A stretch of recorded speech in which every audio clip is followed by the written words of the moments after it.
Welcome to today's Research Pays Off. I will now hand it over to our speaker, Manik Barman. Thank you very much, Lauren.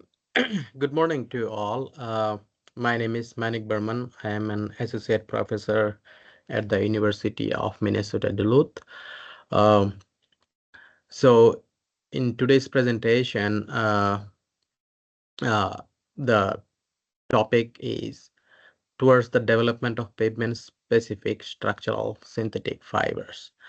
So this presentation is based on the research that we are doing on the fiber-reinforced concrete pavement in UMD with the support of National Road Research Alliance and Minnesota Duty. Few graduate students worked in this fiber-reinforced concrete research over the years. Also, this particular project has David Lim from Caltrans as the technical liaison, so thanks to him as well. All right. So in this very project, we had several staff members, and we also had 2 members from industry. So I'll start with a little bit of introduction and background. I'll talk about fibers, like what fibers we use in pavements, what they can do, and then what is the area where we need to do the research. And I will also introduce what is called a pavement-specific fiber. And after that, I will discuss about the objectives of the study. In the objectives, there are like 3 main objectives, and actually we will cover each of these 3 objectives in this presentation. And then finally, I will end up with conclusions. All right. So before we dip inside, the main goal of this project was, developing pavement-specific fibers. I mean, like this project did not develop, but if we want to develop pavement-specific fibers, what we should do, this project basically give us some guidance, like how we should move. This project took for about 3 years, and the project budget was $100,000. So when you talk about fibers, there are structural fibers and non-structural fibers. So in this presentation, I'm really talking about the structural fibers. Those you can see on the left side of this slide, 3 photographs. So these are structural fibers.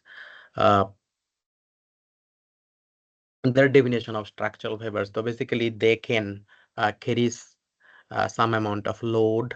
Also, they're kind of 1 and 1.25 inches or longer. And the non-structural fiber, they are really small, and they do not take part in transferring load or carrying load. So fibers in pavement or concrete pavement.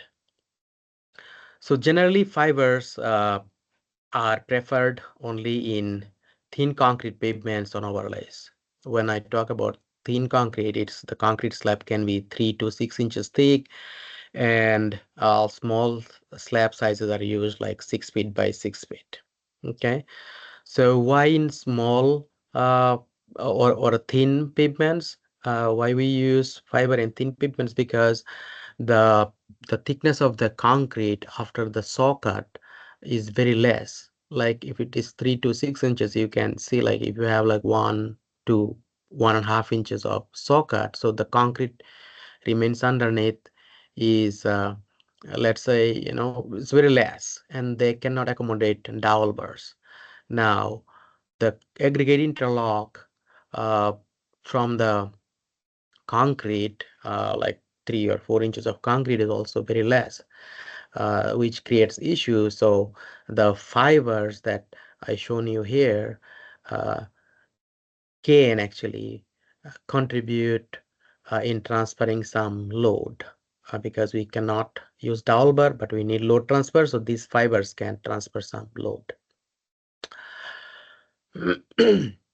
When you talk about pavement, I indicate like the FRC slabs directly placed on aggregate base layer, and when we talk about overlays, it means the FRC or fiber reinforced concrete over existing asphalt, pavement, or concrete pavement. So contribution of fibers in pavements. Again, when I say pavements, and we saw mostly thin pavements and overlays. So it can decrease fatigue crack. I mean, like these are some of the benefits that we know in the pavement wall that fiber can do. Mitigate joint faulting, improving joint performance. All right. Now, let's look how they do contribute. Okay, so in 2017, there were few cells constructed, and they were like named at cell 506, 606, 706, 806, and fiber was varied in these 3 cells. The first one had no fiber, and then 5 pound, 8 pound, and 11.7 pound fiber were used to study the contribution of fibers with respect to the fiber doses. So the sections were constructed on I-94 westbound lane, and you know that was an interstate traffic, 1 million e-cells per year. Now for thin concrete pavements and thin concrete overlays, uh, this traffic is not typical. I mean, like their design life could be, or the design e-cell could be 2 million-ish. Now here 1 million e-cell was applied in 1 year. So the study sections were having accelerated loading, you can say. So when you looked at the performance, let's look at the fatigue cracks. Now, it was very interesting to see actually no fatigue cracks in the 3 cells which had fiber, and 1 cell which had no fiber, 506, had only 3 cracks after about 3 million ESOL load. Okay, and these 3 cracks occurred at the same place. So we do not know exactly if there was any underlying issues, because 3 consecutive slabs cracked. So now, on the crack point of view, we really could not quantify the contribution of the fibers because there were no cracks in here.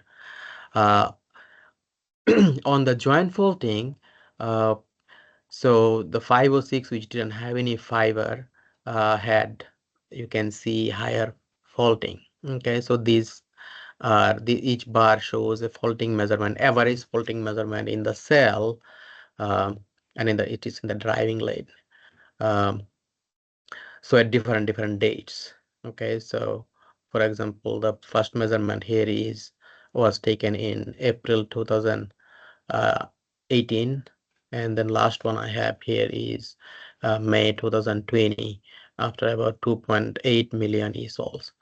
The cell 806 had highest fiber amount, 11.7, and it's shown the least amount of folding. And of course, faulting, excuse me, increased over the time or with the ESOL. Also, we checked the joint performance. So FWD test was conducted, and then here this 4 plot shows the load transfer efficiency. What is load transfer efficiency? Load transfer efficiency is deflection of the unloaded slab divided by the deflection of the loaded slab. So it's a ratio if we multiply it by 100. So you can see cell 506, 606, 706. they did not have good joint performance or good LTE. You can see cell 806, which had around 12 pound of fiber per cubic yard of concrete, had really consistent, really good LTE. Okay, so now in this two slide, what we saw is uh, the fiber's contribution was visible in faulting, and fiber's contribution was also visible in joint performance. But in joint performance, we saw the fiber quantity need is really high. So the contribution of fibers in joint faulting and joint performance is important and shall be considered if we want to design, right? So in the fiber reinforced concrete overlay or pavement design, right now, let's see what we do in the design procedure. So this is a screenshot of this BCOAME design, which is basically designed for bonded concrete overlay or white topping design. This is the latest one available to the best of my knowledge. And developed by Dr. Julie Vanden Bos and her group. Fortunately, I was also involved at one point of the time in that project. Until now, you can see the last line here, which I have highlighted with blue color. Currently, fibers are not considered in faulting evaluation. So the fibers that we use in concrete pavement, even though it may have influence in joint performance and faulting, we really do not consider that in the thin concrete overlay design. So that's what I wanted to say. But this is important. We saw in that result that I just presented. So that's the reason when we want fibers for pavement, we have to check whether it is capable of addressing joint performance, joint faulting, and also fatigue cracking, which is covered right now in those design procedure. Test like ASTM-C 1609 test is conducted to to find out the residual strength, and that is suggested, but that is related to the fatigue cracking. So for joint performance, joint faulting, we still do not do any test, but as you saw, they're important.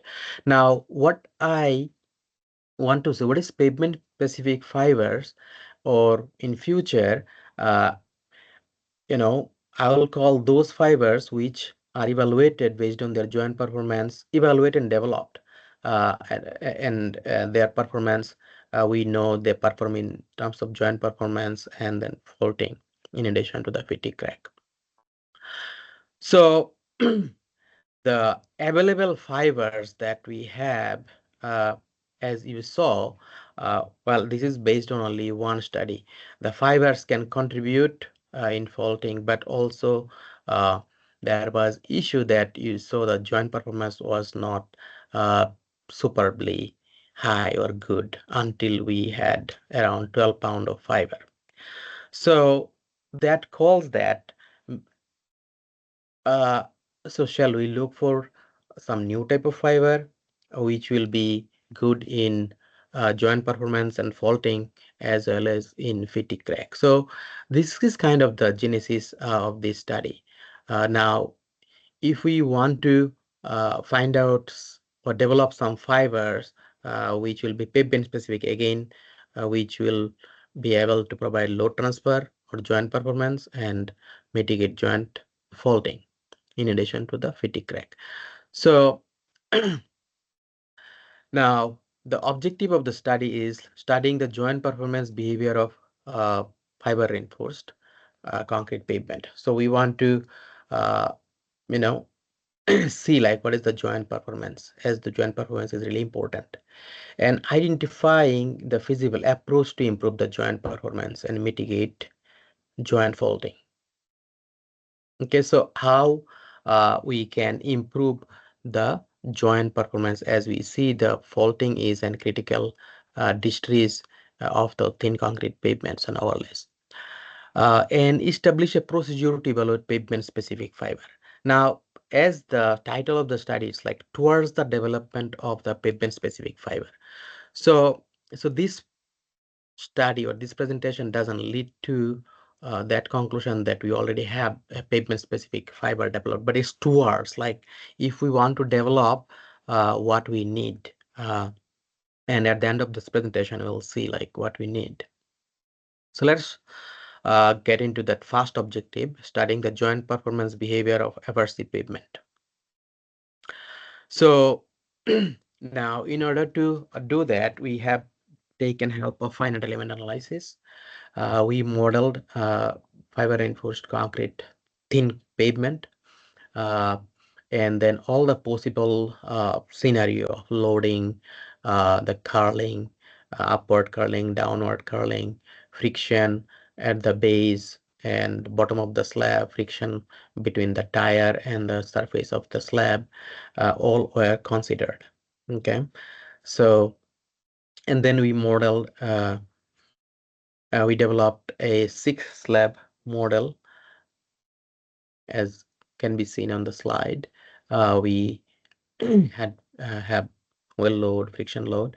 The slab size was 6 feet by 6.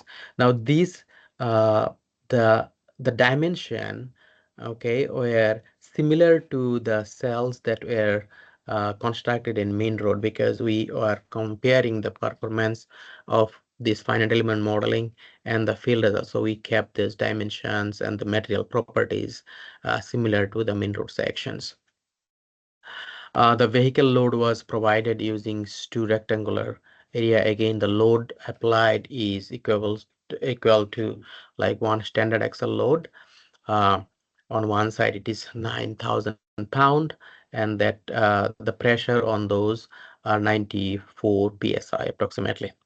We had environmental load with temperature gradient, uniform temperature change, and then the temperature gradient and all the temperature informations were also collected from mnroad. So when mnroad cells were constructed, those also were instrumented with a lot of sensors, and also we had weather station data.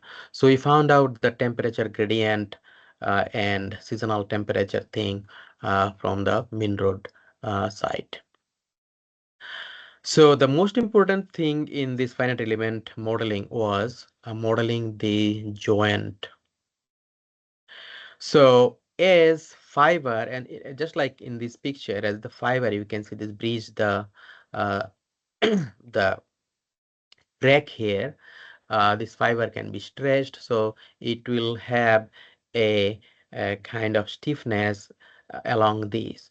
Also, when you talk about load transfer, because the vehicle load comes from the vertical direction, so the fiber will also get some lateral load. Let's say this lateral load in this direction here, so this lateral stiffness. So we consider both the uh, lateral stiffness and the longitudinal stiffness of the fiber.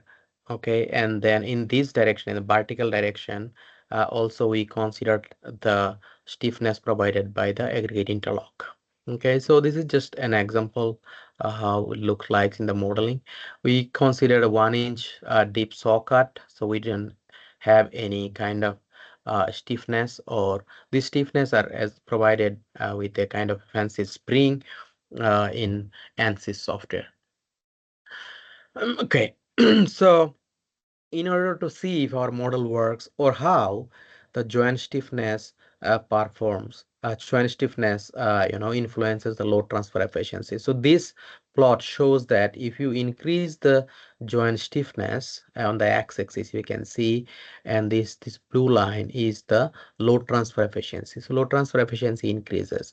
Initially it increases sharply, and then slowly it flattens.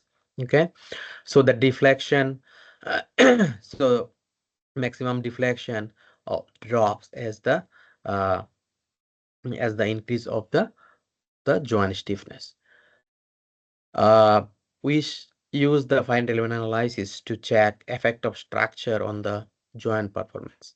Now, if you have thinner structure versus thicker structure, what happened? Now, in this, I'm sorry, this is a little busy graph in here. So here, you can see on this include this yellow box.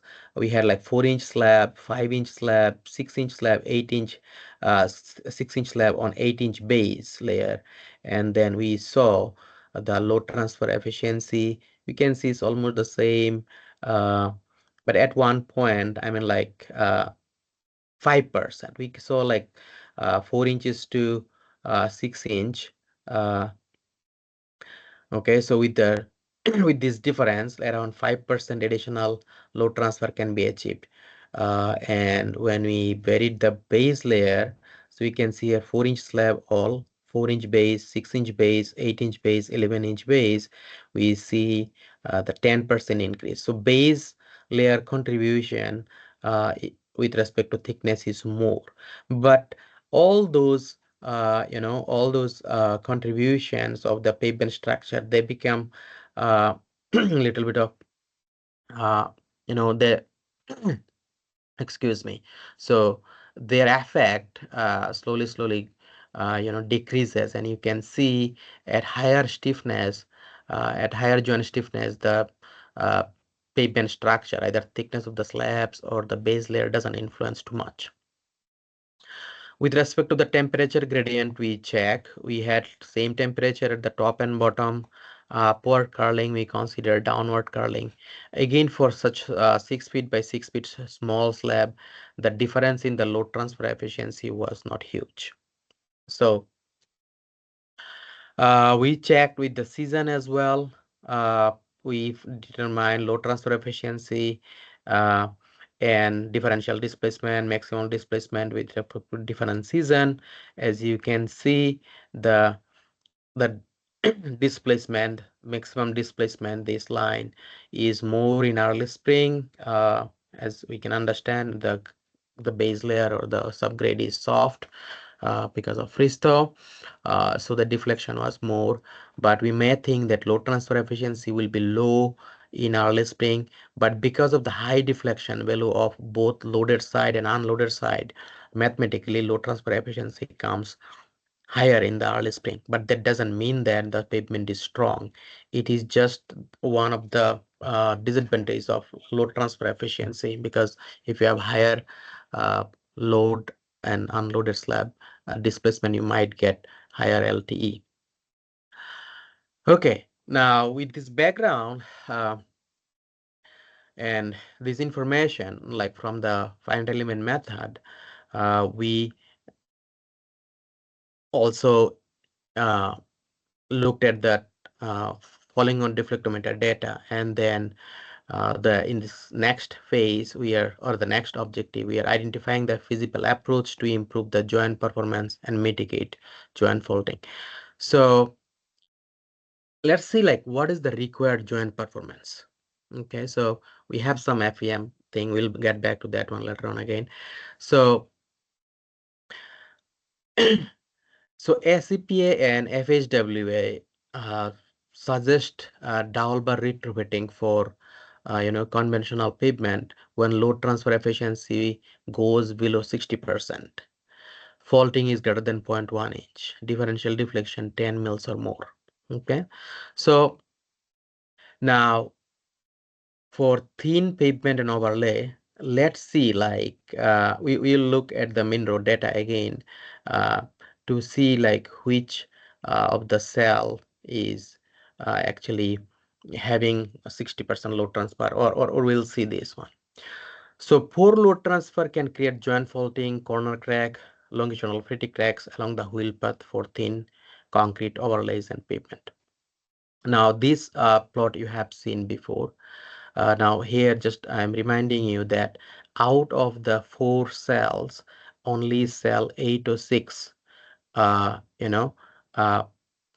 met the criteria here. 60% or load transfer efficiency was greater than 60% for majority of the service life. The other 606 or even 706 did not meet that criteria. So if somebody asks like a quiz question, so the 806 is the one which met the criteria for load transfer efficiency or joint performance. Okay, so the faulting wise, since cell 706 and 606 didn't meet the criteria, so I didn't consider it again. So here I just compared plain concrete versus fiber reinforced concrete with almost 12-pound fiber, which is cell 806. Now you can see the difference in their faulting results. Okay, so the x-axis it is ESOLs, and as expected, fibers reinforced concrete pavement had really less amount of faulting compared to the plain concrete. Now this bump here you can see, or the jump in the faulting, it occurs in the spring. Here we got one, and then here also it is kind of during the spring season. All right. Now, one thing I would like to tell, the effect of faulting on the riding comfort is twice for small size panels. Now, in this criteria, here they say it's faulting greater than 0.1 is the criteria for downward retrofitting, or when the joint performance becomes very poor, right?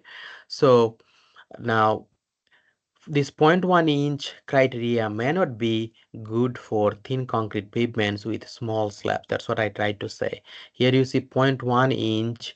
The plain concrete had faulting less than 0.1 inch for a good amount of time, but after that it increased. Okay. Now the 0.1 inch is for the conventional pavement, for thick pavement. So for thin pavement, it may not be good. So that's why we also looked at the IRI data. So here, this plot shows the difference between IRI of cell 506, which had plain concrete, and another one, the 806, which had fiber. Right now, here you see, I'm sorry that we didn't have data in the initial life up to 800,000 ESOL. We didn't have any data, but after that, you can see the plain concrete cell had more IRI than the terminal IRI. This is this 170 inches per mile is kind of terminal IRI as per the ASTO or MEPDG's design guide, right? So now this plain concrete cell always had more than this. Okay. Again, this can be because of the smaller cells, but as a driver you really feel it, right? So IRI, we cannot blame on the small size, but as the passenger they feel it. So I would say this 170 inches per mile IRI threshold is applicable for the thin concrete pavement. Now for the 806, it went up to 2 million ESOLs, you can see. Then only it exceeded the 170. So, and also this, the next slide shows the faulting versus IRI relationship. So this IRI, I wanted to check what is the relation, and it's really fits. I mean, like the IRI, and also those people didn't have crack, right? So the IRI was basically because of the unevenness between the slabs, the joint or the faulting, right? So that was a good correlation. Yeah, these greens are data from the 806. Okay, all right. So what do we saw? Like cell 806 meets the joint performance criteria. Sorry, I made that word, or performance criteria. Yeah. So 826 is the cell that really we can say, okay, this was the cell which met all the criteria. It had good joint load transfer until, let's say, 2 million is all design life. It had uh, IRI within the threshold, and also joint faulting was less. Uh, None of the other three cells met these three criteria.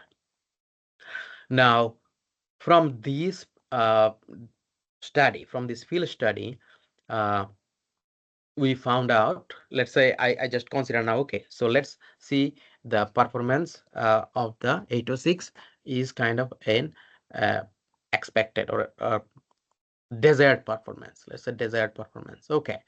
So now in order to get that desired performance, let's see what base has contributed. Okay, so uh, and what fibers has contributed, what aggregate interlock has contributed.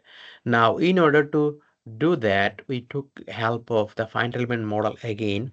Now here in these, you can see I compared the load transfer versus joint stiffness for two different season, early spring season and winter season. Okay, so now when the joint stiffness is 0, okay, when the joint stiffness is 0, basically the slabs are not connected. There is no spring, there is no stiffness.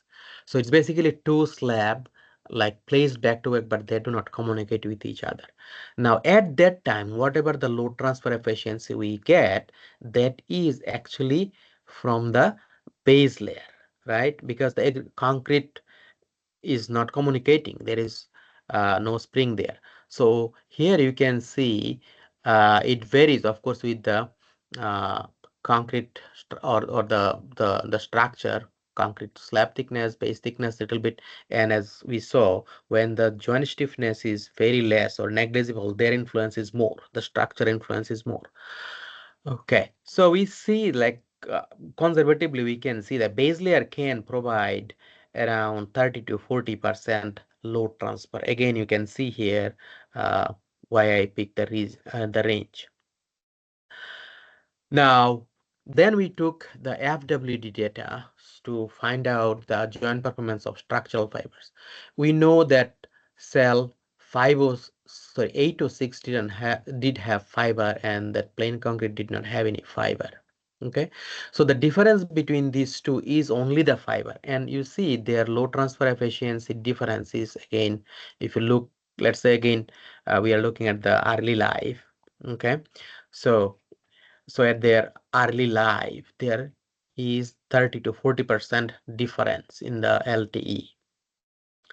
So I would just say, like, so in order to achieve a design life, okay, like cell 826, which met all the three criteria, so we have to have 30 to 40% load transfer efficiency from structural fiber.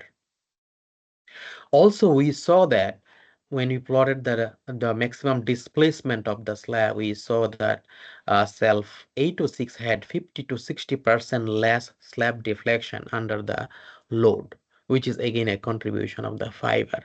I mean, like, again, that tells that if you want to have a thin pavement and if you want to have a good service life, meeting all the criteria, then the slab deflection also should be decreased by 50 to 60%. That will decrease the faulting. So now we know the base layer from here, base layer 30 to 40%, fibers contribute 30 to 40%. The rest 15 to 20% comes from the aggregate interlock. Okay, so that the rest here, this green line, so that is contributed. So this is surprising sometimes, like, so the aggregate that we provide, it's only giving us 15 to 20%, but don't blame them, because they're only 3 inches or 3.5 inches after we cut the after we saw cut, so they're very limited. So 50 to 20% expectations of LT from this is good, not more than that. So just summary, so base layer provide 30 to 40%, aggregate interlock 50 to 20, and fibers 30 to 40%. So the objective number 2, as I said, like the most feasible approach, how to improve the joint performance, looks like we should target the fiber. So the feasible approach is to improve the joint performance is to achieve more LTE from the fibers. More load transfer efficiency from the fibers would be a good way to go.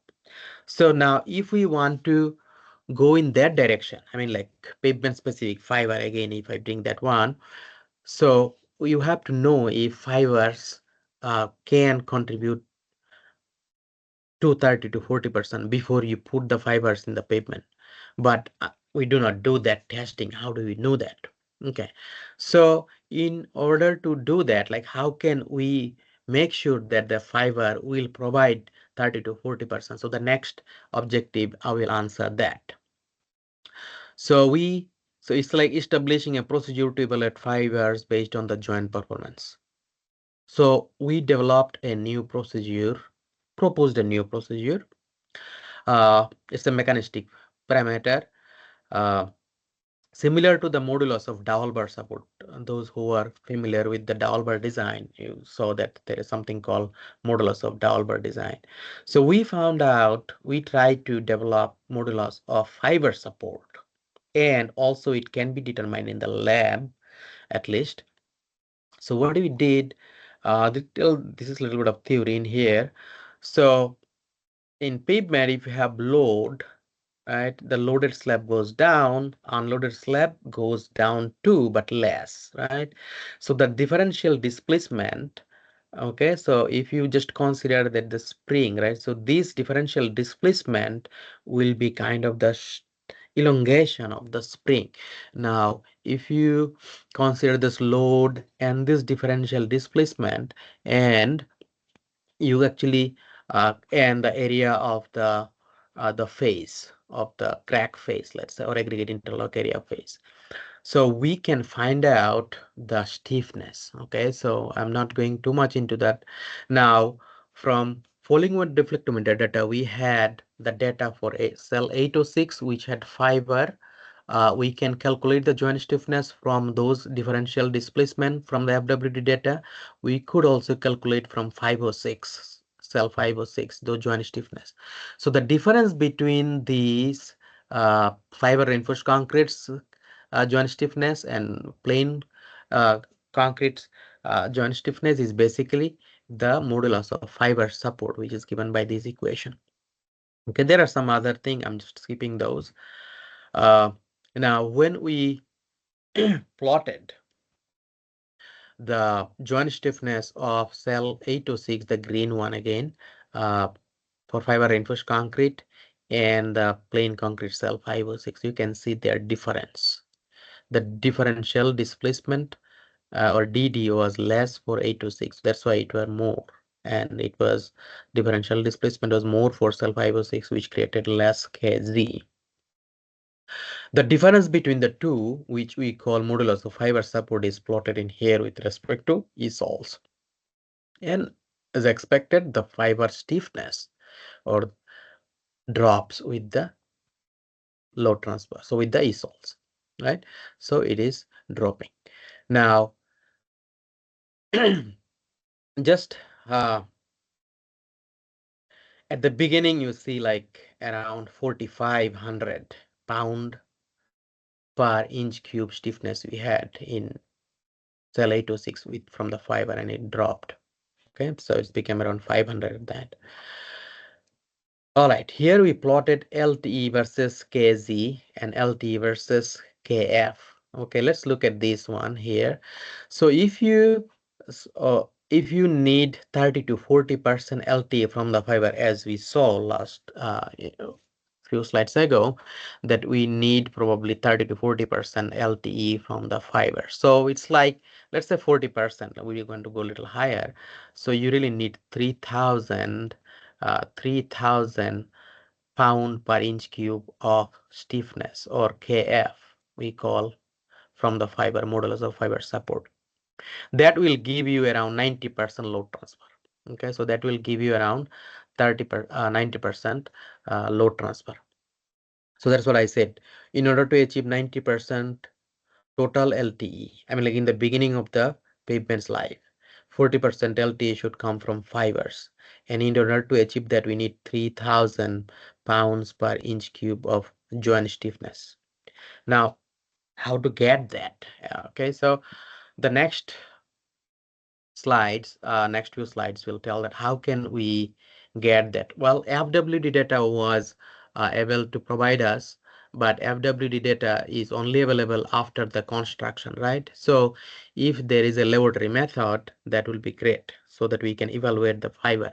Now, this method of load transfer efficiency or joint performance testing, it is not developed at the UMD, but it was developed at the University of Pittsburgh under the guidance of Dr. Brendan Bose, and it is in my PhD thesis.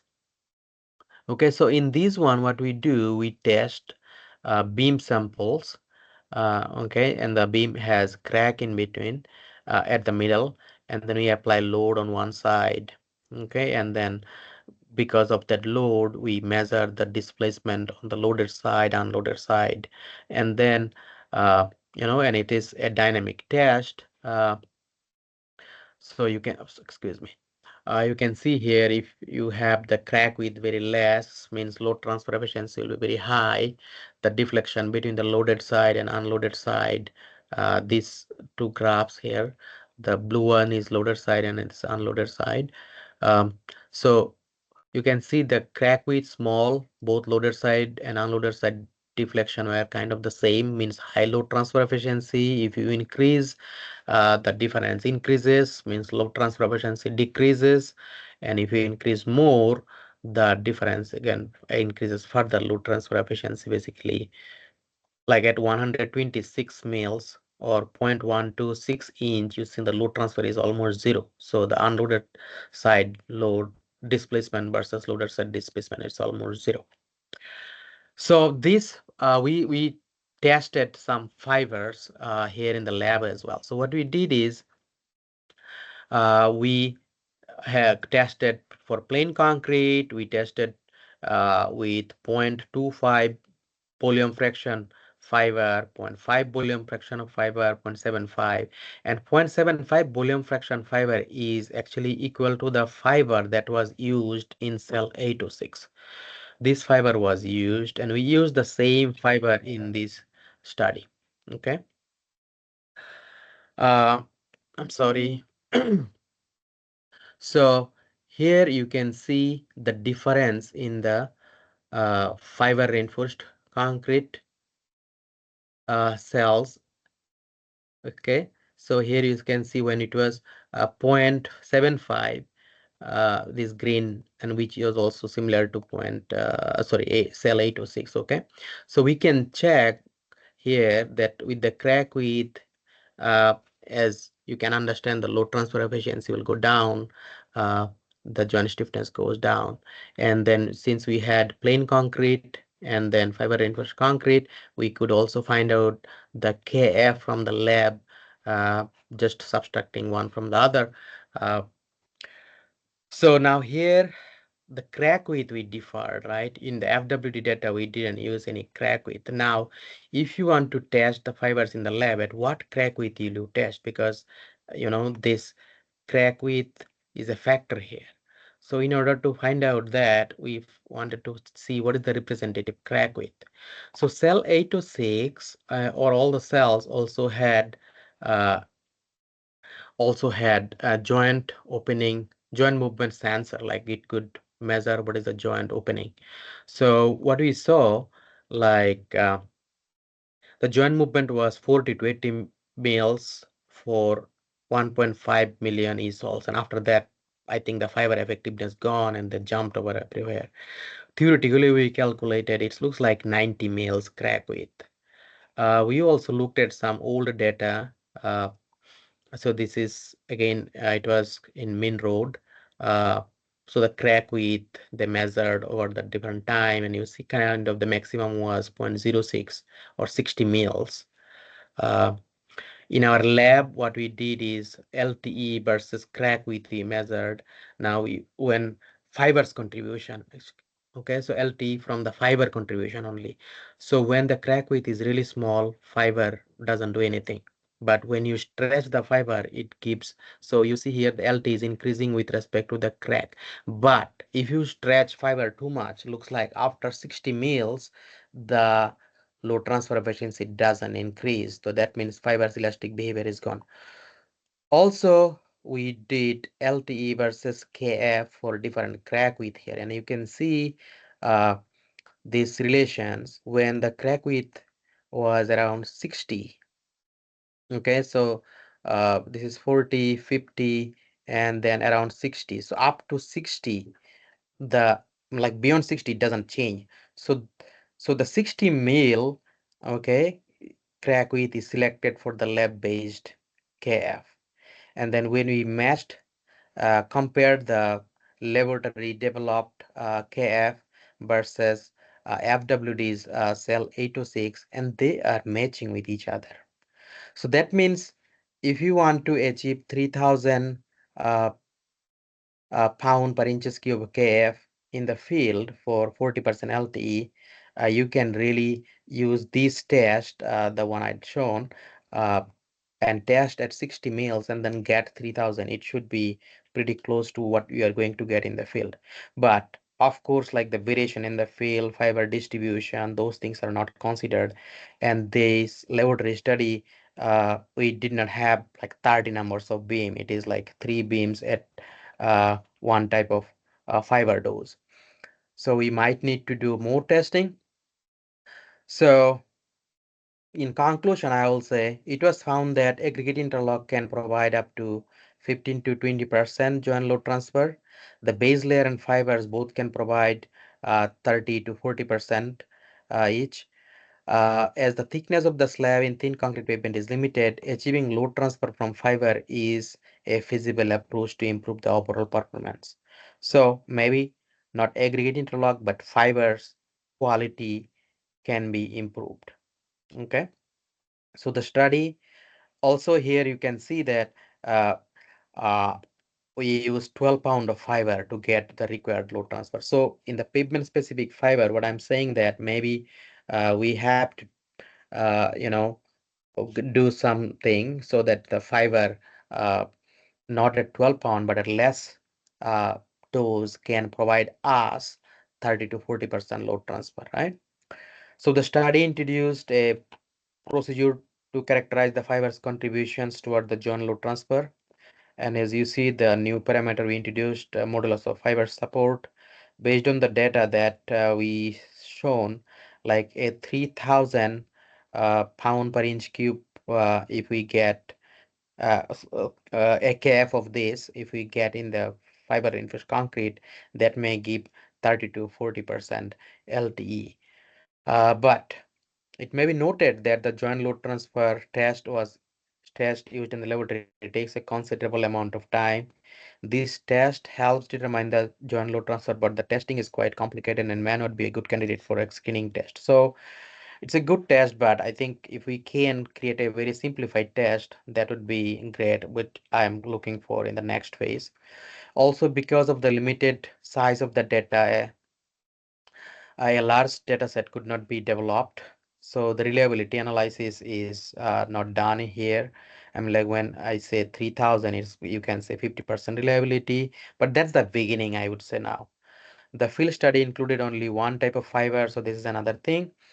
So, but I think for the next phase, I mean, we can create some fibers which will give 3000 pound per inches cube of stiffness, and if we can create those fiber uh, and we I mean like that stiffness at reasonable fiber to like 6 pound 7 pound, if we can uh, so in the next phase we can actually start creating some fiber or testing some fibers with reasonable dose if they give that.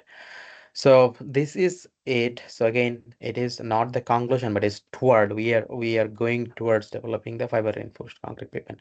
With that, and I don't know how good I am on the time, so I'm done with my presentation. So Lauren, do we have time for question or I don't know? Yeah, we've got a couple of minutes for questions, and I did see at least one in the chat here. Looks like we've got a couple. So Matt asked, how far from the edge of the pavement was the load applied? Yeah, good question, Matt. It was like wheel path. I think like 1.5 feet away from the edge, the load was applied. Like approximately, if you are talking about the FWL load, I think that those data were for the wheel load, and also our FEM modeling was also considered load in the wheel path. Okay, and then I have a question from Jeff as well. Excuse me. Did you have any issues mixing that many pounds of fibers into the mix? We have seen issues going above 5 to 6 pounds of fibers per cubic yard. Did the concrete come from a batch plant or RM transit mixer? All right, okay. It's a main road question.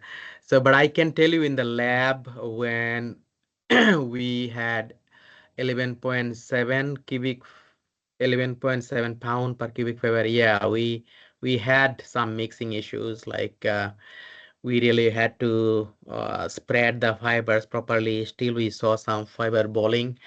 Uh, and when we were constructing, I mean, like I was there when the cell 826 was constructed with 11.7, and then I saw like there were the stops were actually, after the paper was gone, they had to uh, work on like on the finishing job. So there were some workability issues, but uh, that's what I can only say. In laboratory, yes. Main road, I saw they had some issues, but I cannot say more than that. Did the concrete come from a batch plant, or I really do not know if somebody from Main Road who was familiar with the project, if available, then can answer that question. Yes, this is Tom Burnham from mndot, and to these questions, yeah, it came from Ready Mix Plant. And one of the things is we did not really tweak the mix design with the various dosages, and we were obviously told by fiber manufacturers that they can, with admixtures, you can produce a workable mix with any amount of fibers. But I think the more pressing question is when we're up at 12 pounds, it's just not something that would ever be economically considered. And we really need to find a fiber where you're putting less of it in and it's being much more effective. Thanks, Tom. Yes, thanks, Tom. We still have a few more minutes if anyone else has any other questions or comments.